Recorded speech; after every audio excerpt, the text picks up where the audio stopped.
Почитувана јавност, драги сограѓани. Како политички подмладок чувствуваме одговорност да се обратиме по повод случувањата во Собранието на Република Македонија, кои директно ги засегаат младите, особено студентите во државава. Имено, пратениците на левица изминатиот период поднесоа предлог закон со кој се предвидува изменување на веќе постоечкиот закон за студентски субвенциониран оброк, во кој би имало прилагодување на сумата која треба студентите да ја земаат од 120 на 150 денари дневно, или зголемување за некои 600 денари месечно. За жал, овој собраниски состав од за нас нејасни причини веќе неколку пати одбива да го стави овој предлог закон на дневен ред.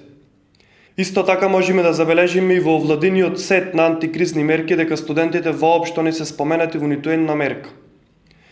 За незаинтересираноста на оваа влада за младите можеме да просведочиме и по тоа што со уредба наместо да ја укинат мерката која тие ја донесоа, во која се предвидува прекинување на бесплатниот воз за студенти и средношколци, тие со уредба донесуваат двојазичност на униформите во полицијата.